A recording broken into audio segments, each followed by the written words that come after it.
السلام علیکم ورحمۃ اللہ وبرکاتہ۔ الحمد للہ ثم الحمد للہ، ہمارا 26ویں پارے کا یہ فورتھ اور لاسٹ لیکچر ہے۔ جس طرح کے ہمارے ہر پارے کے 4 لیکچر ہوتے ہیں اور اس کا ڈیوریشن تقریباً آدھے گھنٹے کا ہوتا ہے، تاکہ بہنیں اس کو آسانی کے ساتھ سن سکیں اور ان میں موجود موضوعات پر غور کر سکیں۔ امید کرتی ہوں کہ بہنیں اس سے فائدہ اٹھائیں گی۔ تو آج کا ہمارا لیکچر نمبر 107 شروع ہو رہا ہے۔ نحمده ونصلي على رسوله الكريم، اما بعد، فاعوذ باللہ من الشیطان الرجیم، بسم اللہ الرحمن الرحیم، ربی شرح لی صدری ویسر لی امری واحلل عقدۃ من لسانی یفقهوا قولی واجعل لی وزیرا من اہلی رب زدنی علما رب زدنی علما، اللہم فقہنا فی الدین، اللہم فقہنا فی الدین، آمین ثم آمین۔ اور اگر مومنوں کے 2 گروہ آپس میں لڑ پڑیں تو ان کے درمیان صلح کرا دو۔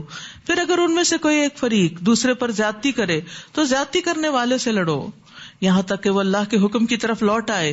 پھر اگر وہ لوٹ آئے تو ان کے درمیان انصاف سے صلح کرا دو اور انصاف کیا کرو، کیونکہ اللہ انصاف کرنے والوں کو پسند کرتا ہے۔ یہاں صلح کروانے کی بات کی گئی ہے۔ صلح کروانا اللہ تعالیٰ کی پسند کا صدقہ ہے جو کوئی کرے۔ رسول اللہ صلی اللہ علیہ وسلم نے فرمایا، کیا میں تمہیں ایسے صدقے کے بارے میں نہ بتاؤں جس کے مصرف کو اللہ تعالیٰ بہت پسند کرتے ہیں؟ تم لوگوں کے درمیان صلح کروا دیا کرو۔ یہ ایسا صدقہ ہے کہ اللہ تعالیٰ اس کے مصرف کو پسند کرتے ہیں، اس کا کرنا پسند کرتے ہیں۔ انما المؤمنون اخوہ فاصلحوا بین اخویکم واتقوا اللہ لعلکم ترحمون۔ مومن تو سب آپس میں بھائی بھائی ہیں، لہٰذا اپنے بھائیوں کے درمیان صلح کرا دیا کرو، اللہ سے ڈرتے رہو تاکہ تم پر رحم کیا جائے۔ یہاں سے پتہ چلتا ہے کہ دینی بھائی چارہ نسبی بھائی چارے سے زیادہ مضبوط ہے، خون کے رشتوں سے زیادہ مضبوط ہے ایمان کا رشتہ، اسی لیے مومنوں کو آپس میں اخوہ کہا گیا ہے۔ ایک اور حدیث میں بھی آتا ہے، مومن مومن کا آئینہ ہے اور مومن مومن کا بھائی ہے، اس کے مال کا نقصان ہوتا ہو تو بچاؤ کرتا ہے، اس کی غیر موجودگی میں اس کی عزت کی حفاظت کرتا ہے، یعنی اس کے خلاف کوئی بات کرے تو وہ ڈیفینڈ کرتا ہے۔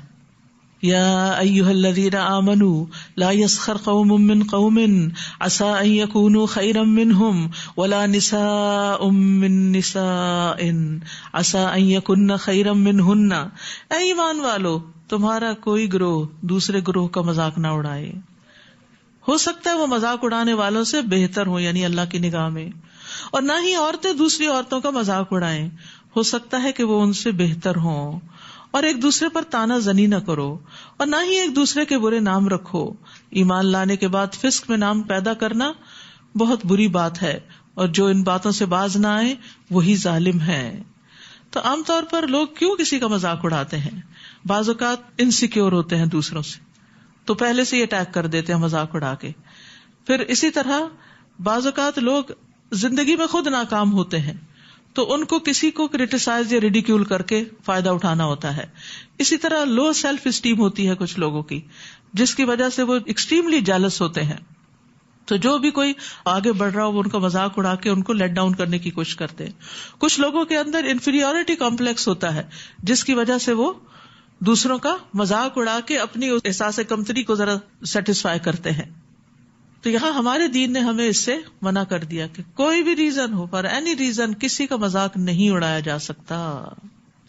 عمرو ابن شرحبیل کہتے ہیں، اگر میں کسی کو دیکھوں کہ وہ بکری کا دودھ پی رہا ہے اور میں اس پہ ہنسوں، بعض اوقات ایسا ہوتا ہے نا، کوئی شخص ایسا کوئی کام کر رہا ہوتا ہے جو آپ کی نگاہ میں بہت وہ نہیں ہے، تو مجھے ڈر ہے کہ مجھ سے بھی وہ کام ہو جائے گا جو اس نے کیا ہے، تو پھر کوئی اور آپ پہ ہنسے گا۔ اسی طرح کسی کے گرنے پر بھی ہنسنے کی ممانعت ہے۔ بعض اوقات کوئی سلپ ہو جاتا ہے، کوئی گر پڑتا ہے، کوئی ٹھوکر کھا جاتا ہے تو لوگ ہنسنا شروع کر دیتے ہیں، تو اس سے بھی منع کیا گیا۔ حضرت عائشہ کے سامنے ایسے ہی کچھ نوجوان ہنس رہے تھے، آپ نے پوچھا تو کہا فلاں آدمی خیمے کی رسی سے گر گیا، تو اس کی آنکھ یا گردن جاتے جاتے بچی ہے۔ حضرت عائشہ نے فرمایا مت ہنسو، کیونکہ میں نے رسول اللہ صلی اللہ علیہ وسلم سے سنا ہے، آپ نے فرمایا جس مسلمان کو کوئی کانٹا یا کانٹے سے بڑھ کر کوئی چیز لگ گئی ہو تو اس کے بدلے اس کے لیے ایک درجہ لکھا جاتا ہے اور اس کے ذریعے اس کا گناہ مٹا دیا جاتا ہے، یعنی اگر وہ گرا تھا تو اس کے تو درجے بلند ہوئے اور تم اس پہ ہنس رہے ہو۔ اور عموماً انسان دوسرے کو حقیر سمجھ کے اس میں ہنستا ہے. تو نبی صلی اللہ علیہ وسلم نے فرمایا انسان کی بدترین ہونے کے لیے یہی کافی ہے کہ وہ اپنے مسلمان بھائی کو حقیر سمجھے. وَلَا تَلْمِزُوا أَنفُسَكُمْ، دوسروں کو تانا بھی نہیں دینا چاہیے. مومن بھائی کو تانا دینا دراصل خود کو تانا دینا ہے، کیونکہ سب مومن ایک جسم کی مانند ہے. نبی صلی اللہ علیہ وسلم نے فرمایا مومن تانا دینے والا نہیں ہوتا. کسی کو بدلے کے طور پر بھی تانا نہیں دینا چاہیے، کیونکہ بعض اوقات کوئی آپ کو تانا دیتا نا تو آپ کہتے تم ہوگے، تم ایسے، اور تمہارے نعوذ باللہ ماں باپ اور فلاں فلاں ایسا، پھر اور ظلم میں آگے بڑھ جاتے ہیں. پھر اسی طرح دوسروں کے عیب تلاش نہیں کرنے چاہیے. نبی صلی اللہ علیہ وسلم نے فرمایا تم ایک دوسرے سے قطع تعلق ہی نہ کرو، نہ ایک دوسرے سے روگردانی کرو، اور نہ کسی کے عیب تلاش کرو، اور نہ ہی تم میں سے کوئی کسی کی بیع پر بیع کرے، اور اللہ کے بندو بھائی بھائی بن جاؤ. نبی صلی اللہ علیہ وسلم نے فرمایا سب سے بڑا سود یہ ہے کہ آدمی ناحق کسی مسلمان کی عزت سے کھیلے. پھر فرمایا اے ایمان والو بہت گمان کرنے سے پرہیز کرو، کیونکہ بعض گمان گناہ ہوتے ہیں. کسی کی عیب جوئی نہ کرو، اور نہ ہی تم میں سے کوئی کسی دوسرے کی غیبت کرے. کیا تم میں سے کوئی یہ پسند کرتا ہے کہ اپنے مردہ بھائی کا گوشت کھائے؟ تم تو خود اس کو ناپسند کرتے ہو. اور اللہ سے ڈرتے رہو، اللہ ہر وقت توبہ قبول کرنے والا اور رحم کرنے والا ہے. تو دوسرے کے بارے میں برے گمان سے بچنا چاہیے. بعض اوقات کوئی ہمیں نصیحت کرتا ہے نا تو ہم اس کے بارے میں برا گمان شروع کرتے تھے، یہ اس وجہ سے مجھے کہہ رہا ہوگا. تو یہ بھی بدگمانی ہے، آپ کو کیا پتا کہ کیوں کہہ رہا ہے. فرمایا بدگمانی سے بچو، کیونکہ بدگمانی سب سے زیادہ جھوٹی بات ہے.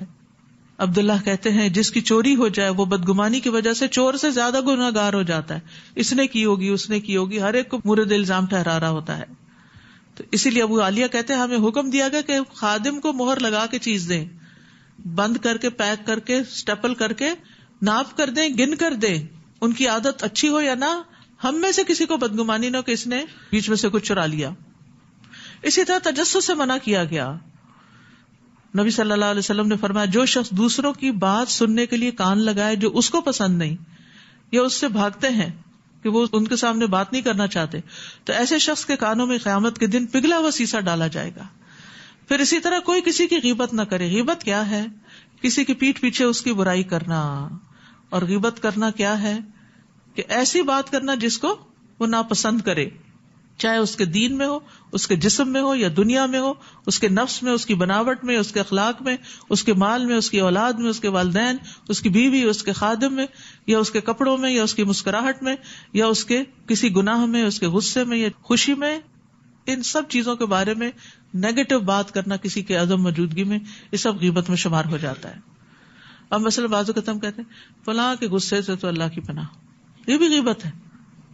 یعنی آپ اس کو ایک طرح سے پورٹرے کر رہے ہیں کہ بہت ہی برا انسان ہے.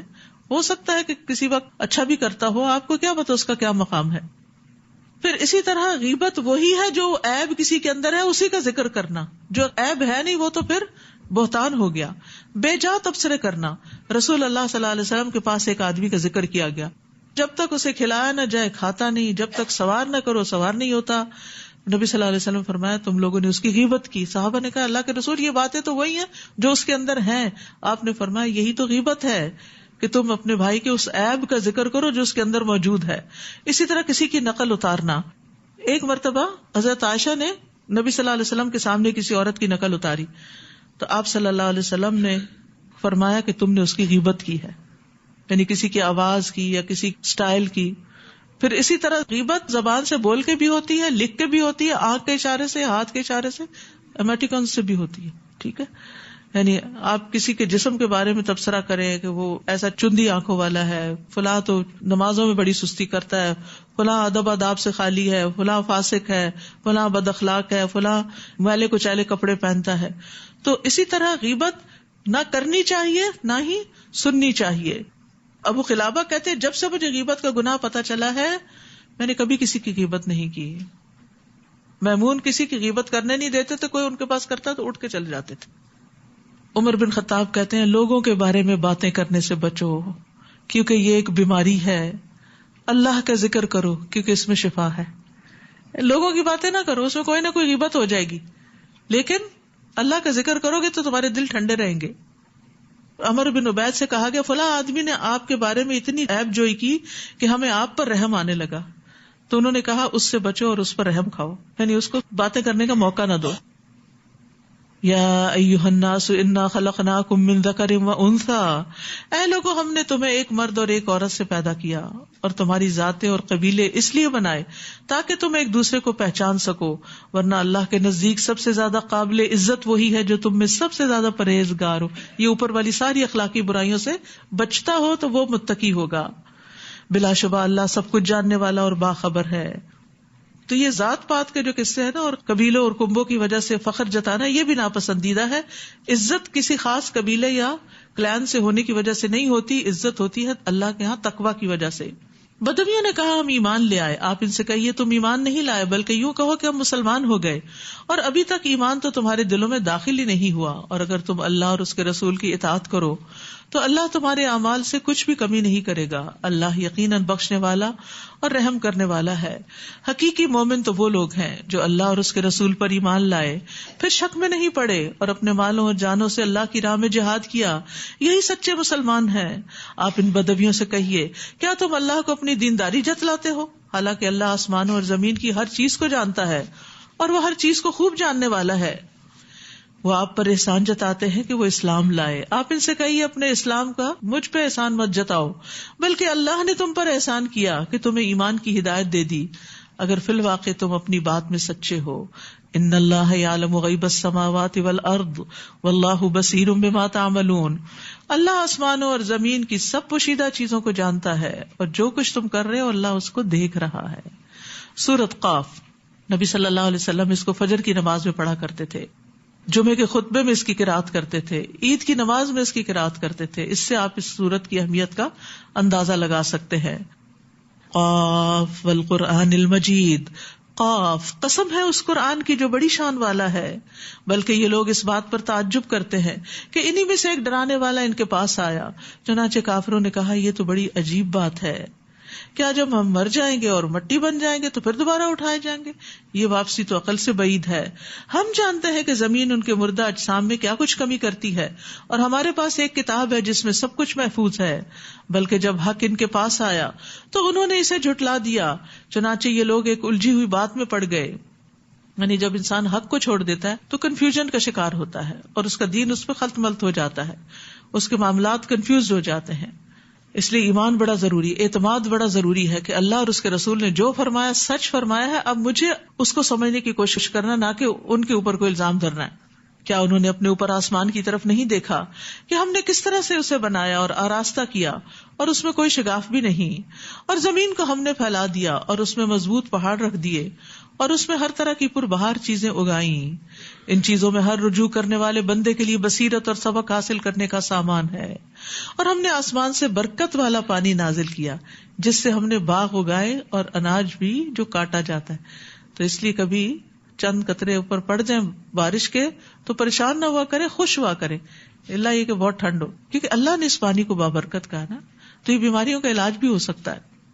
اور کھجور کے بلند و بالا درخت بھی جن پہ تہ بتہ خوشے لگتے ہیں، یہ بندوں کے لیے رزق ہے. اور اس پانی سے ہم ایک مردہ زمین زندہ کر دیتے، تو جن کے دل مردہ ہو چکے ہوں وہ اس سے دلوں کی زندگی کا سامان کریں. تمہارا زمین سے دوبارہ نکلنا بھی اسی طرح ہوگا. ان لوگوں سے پہلے قوم نوح، کنویں والے اور سمود نے جھٹلایا، اور عاد اور فرعون اور قوم لوط نے بھی، اور درختوں کے جھنڈ والوں اور تبا کی قوم نے بھی، ہر ایک نے رسولوں کو جھٹلایا، تو ان پر میرا وعدہ عذاب پورا ہو کر رہا. افعینا بالخلق الاول بل ہم فی لبس من خلق جدید. کیا ہم پہلی بار پیدا کرنے سے تھک گئے ہیں؟ بلکہ اصل بات یہ ہے کہ یہ لوگ اثر نو پیدائش کے متعلق شک میں پڑے ہوئے ہیں. وَلَقَدْ خَلَقْنَا الْإِنسَانَ وَنَعْلَمُ مَا تُوَسْوِسُ بِهِ نَفْسُهُ وَنَحْنُ أَقْرَبُ إِلَيْهِ مِنْ حَبْلِ الْوَرِيدِ. ہم نے انسان کو پیدا کیا اور جو کچھ اس کے دل میں وسوسہ گزرتا ہے ہم تو اسے بھی جانتے ہیں. اللہ اکبر. دلوں میں جو خیال آتا ہے سب اللہ کو پتہ چل جاتا ہے، اور اس کے گلے کی رگ سے بھی زیادہ اس کے قریب ہیں، شہ رگ سے بھی زیادہ قریب ہے. یعنی کوئی ہمیں اس طرح نہیں جانتا جس طرح اللہ جانتا ہے. اس لیے باتیں کر کر کے لوگوں کو اپنے بارے میں تسلی دلانے سے کوئی فائدہ نہیں. اللہ کے سامنے سچا ہونے کی ضرورت ہے. اللہ تعالیٰ ظاہر اور باطن میں ہماری نگرانی کر رہا ہے، اسی لیے ہمیں ظاہر اور باطن دونوں میں اللہ کا تقوی اختیار کرنا چاہیے، اور فرشتوں کی نگرانی کو بھی ملحوظ خاطر رکھنا چاہیے. جب دو فرشتے ضبط تحریر میں لانے والے اس کے دائیں اور بائیں بیٹھے سب کچھ ریکارڈ کرتے جاتے ہیں، ما یلفظ من قول الا لدیہ رقیب عتید، وہ کوئی بات منہ سے نہیں نکالتا مگر اس کے پاس ایک تیار نگران موجود ہوتا ہے. ہر بات لکھی جاتی ہے، ہر بات لکھی جاتی ہے.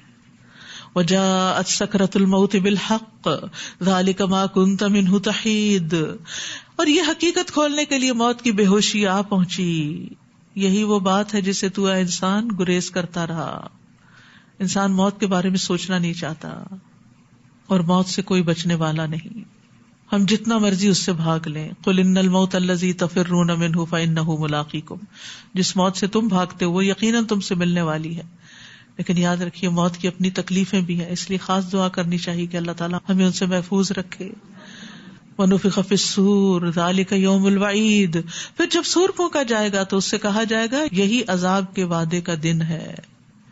اس دن ہر شخص اس حال میں آئے گا کہ اس کے ساتھ ایک ہانکنے والا اور ایک گواہی دینے والا فرشتہ ہوگا. بلا شبہ تو اس دن سے غافل رہا، سو آج ہم نے تیری آنکھوں سے پردہ اٹھا دیا ہے اور آج تیری نگاہ خوب تیز ہے. اور اس کا ساتھی فرشتہ کہے گا یہ اس کا نامہ اعمال میرے پاس تیار موجود ہے.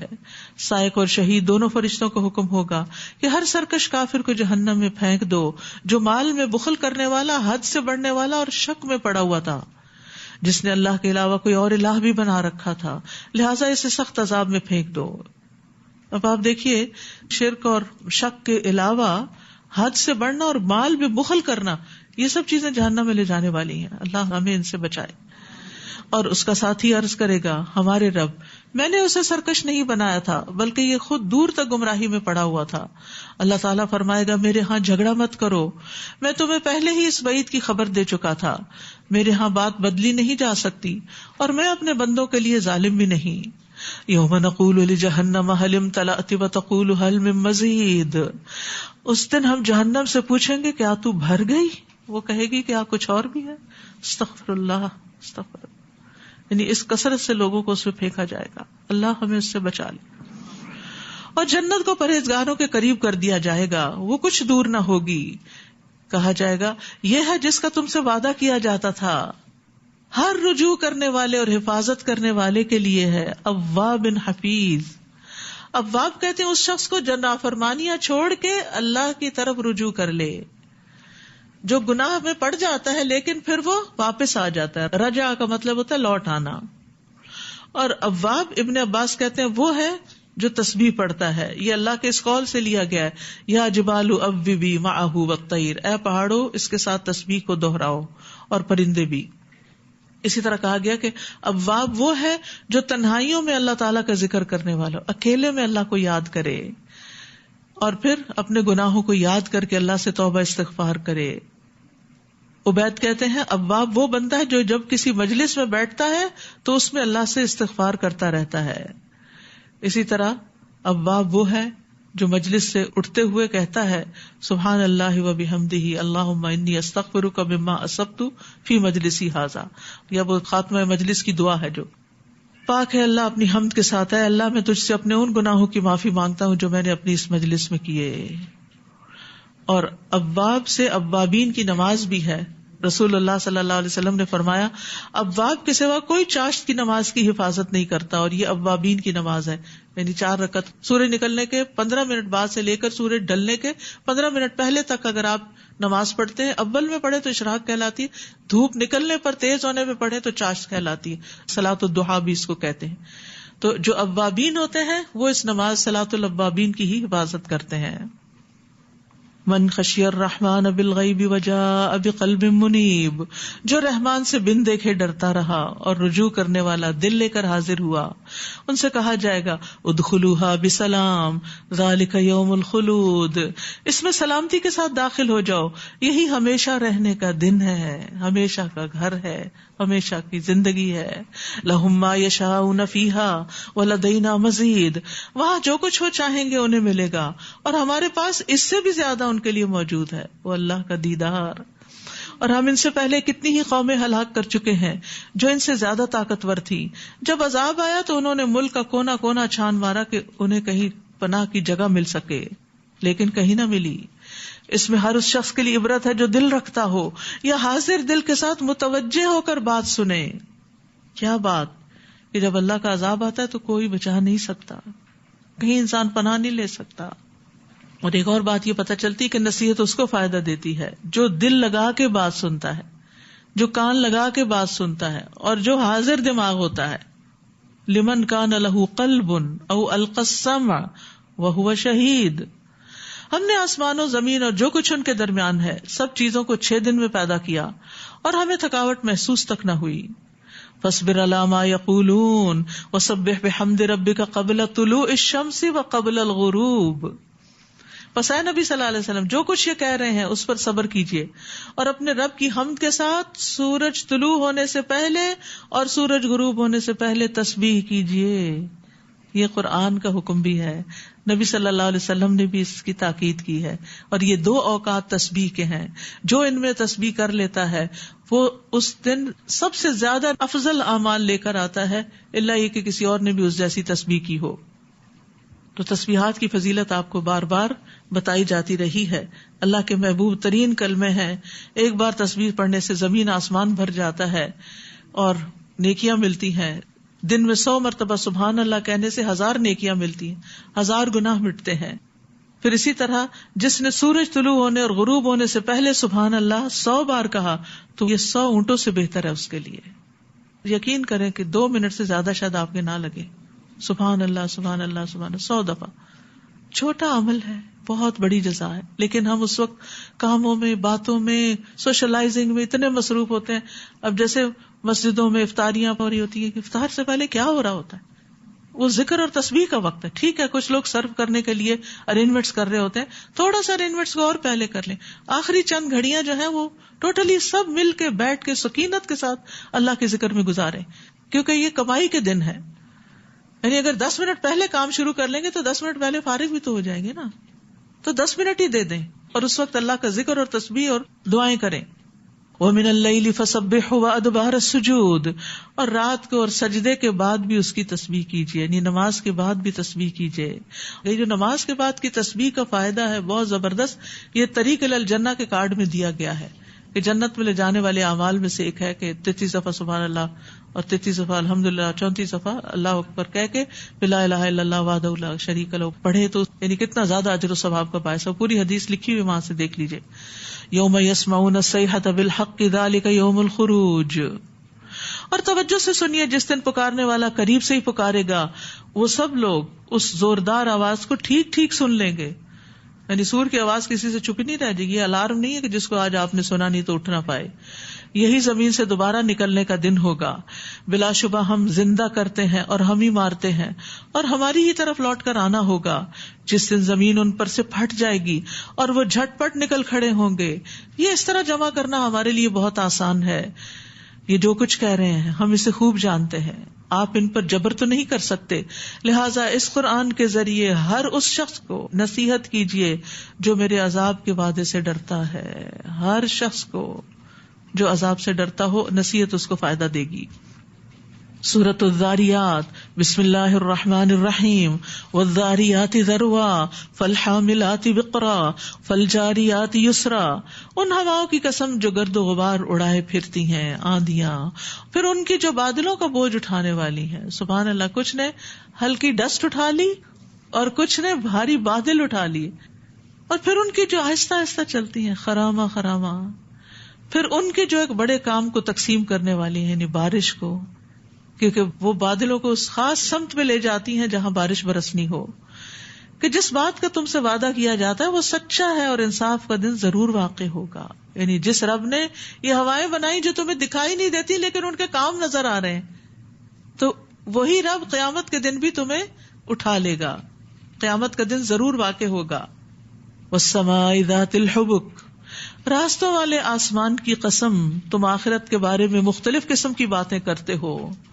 اس قیامت سے وہی بہکایا جاتا ہے جو پہلے سے بہکایا گیا ہے. وہم و قیاس کرنے والے مارے گئے، یعنی جو آخرت کے بارے میں قیاس آرائیاں کرتے ہیں. جو بے ہوشی میں پڑے غافل بنے ہوئے ہیں، پوچھتے ہیں جزا و سزا کا دن کب ہوگا. جس دن یہ لوگ آگ پر تپائے جائیں گے اور کہا جائے گا اپنے جلنے کے عذاب کا مزہ چکھو، یہی وہ عذاب ہے جس کے لیے تم جلدی مچاتے تھے.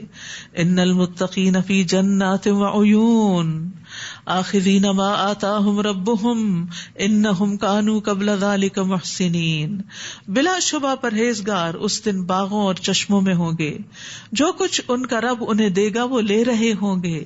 ان کا رب انہیں دے گا. اللہ اکبر. آپ دیکھیں نا کہ کوئی شخص آپ کو کچھ دیتا تو آپ کو کچھ خوشی ہوتی، کوئی اور دیتا تو آپ کو زیادہ خوشی ہوتی. رب جب خود دے گا تو کیا عالم ہوگا. وہ اس دن کے آنے سے پہلے محسنین تھے، نیکوکار تھے. محسنین کون ہوتے ہیں؟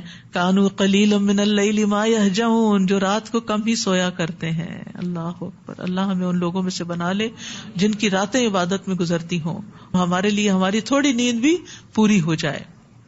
یعنی وہ اپنی نیند اور آرام پر عبادت کو ترجیح دیتے ہیں، قیام کی تکلیف کو برداشت کرتے ہیں، تھوڑا سا سوتے ہیں پھر عبادت کے لیے اٹھ کھڑے ہوتے ہیں. تو اگر سارا سال نہیں تو کم از کم تراویح میں تو ضرور کر لیں. اللہ تعالیٰ کیا پتا اس کی وجہ سے باقی سال بھی توفیق دے دے. داؤد علیہ السلام بہترین انداز میں رات کے اوقات کو مینج کرتے تھے. وہ آدھی رات تک سوتے، پھر تہائی نماز پڑھتے، پھر رات کے چھٹے حصے میں سو جاتے. اور ایک دوسرے کو بھی اٹھانا چاہیے، شوہر بیوی کو، بیوی شوہر کو. نبی صلی اللہ علیہ وسلم نے ان کے لیے رحمت کی دعا کی ہے. بہرحال اوور آل سونے اور جاگنے میں اعتدال اختیار کرنا چاہیے، جو اس کتاب سے آپ کو کافی پتہ چلا ہوگا. اور اللہ تعالیٰ نے بہت بر وقت اس کا انتخاب کروایا اور اس کو حرز جان بنائے. بعد میں بھی بھول جائے باتیں تو ان کو پڑھتے رہیں. اور سحری کے وقت مغفرت مانگا کرتے تھے. اس کا بھی آج کل موقع ہے، سحری بناتے ہوئے بھی استغفار پڑھتے رہیں زیر لب. اور ان کے اموال میں مانگنے والوں اور نہ مانگنے والوں دونوں کا حق ہے. یعنی صدقے میں ان کو بھی دیتے ہیں جو مانگتے ہیں اور ان کو بھی جو نہیں مانگتے.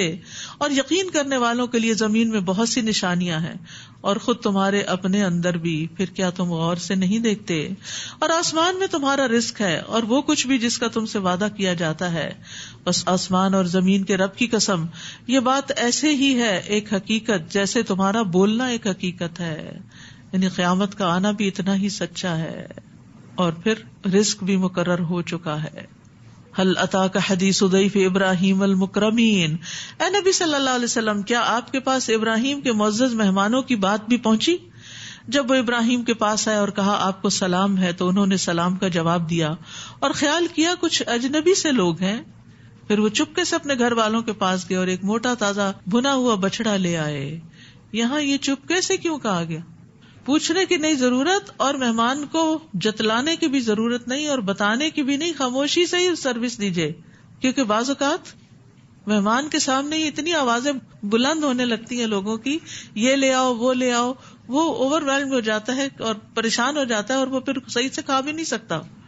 تو مہمان کو سنائے بغیر سامان ضیافت لانا چاہیے، آرام سے سکون کے ساتھ. اور یہ مہمان کے اکرام کا حصہ ہے، کیونکہ مہمان کو اگر پتہ چل جائے کہ کیا کیا پردے کے پیچھے ہو رہا ہے تو یہ پھر مہمان کے لیے بڑی گراں بات ہوتی ہے اور اس کو شرم آنے لگتی ہے. اور بعض اوقات یہ کہا جاتا ہے کہ آپ یہیں بیٹھے، میں آپ کے لیے کچھ لے کے آتی ہوں. تو ابراہیم علیہ السلام نے یہ بھی نہیں کہا. ٹھیک ہے، یعنی کوئی بھی ایسی بات نہ کی جائے جس میں مہمان کو شرمندگی محسوس ہو. بس سمپل سا فارمولا ہے. اور اسے ان کے سامنے پیش کیا اور پوچھا تم کھاتے کیوں نہیں؟ پھر اپنے دل میں ان سے خوف محسوس کیا. وہ کہنے لگے ڈرو نہیں. پھر انہوں نے ابراہیم کو ایک علم والے لڑکے کی خوشخبری دی. پھر اس کی بیوی بھی چلاتی ہوئی آگے بڑھی. اس نے اپنا منہ پیٹا اور کہنے لگی ایک تو بڑھیا دوسرے بانج. قالوا كذلك قال ربك انه هو الحکیم العلیم. وہ کہنے لگے تمہارے رب نے یوں ہی فرمایا ہے، بلا شبہ وہ بڑا حکمت والا، سب کچھ جاننے والا ہے. اللہ ہمیں بھی علم اور حکمت عطا فرمائے. وآخر دعوانا ان الحمد للہ رب العالمین. سبحانک اللہم وبحمدک اشہد ان لا الہ الا انت استغفرک واتوب الیک. السلام علیکم ورحمۃ اللہ وبرکاتہ. السلام علیکم ورحمۃ اللہ وبرکاتہ. الحمد للہ ثم الحمد للہ. ہمارا 26واں پارہ کمپلیٹ ہو چکا ہے اور اس میں بھی ہم نے مختلف صورتیں سنی اور ان میں بہت کچھ تھا. اور اس میں سورہ سعد میں تھا کہ اللہ تعالیٰ ہماری شاہ سے بھی ہم زیادہ قریب ہیں. اور اس میں ایسی بہت ساری چیزیں ہیں کہ جن پر بہت غور کرنے کی ضرورت ہے. تو امید کرتی ہوں کہ بہنیں اس سے فائدہ اٹھائیں گی. جزاک اللہ خیر. ربنا تقبل منا إنك أنت السميع العليم وتب علينا إنك أنت التواب الرحيم. سبحان ربك رب العزة عما يصفون، سلام على المرسلين، الحمد لله رب العالمين. سبحانك اللهم وبحمدك أشهد أن لا إله إلا أنت أستغفرك وأتوب إليك. السلام علیکم ورحمۃ اللہ وبرکاتہ.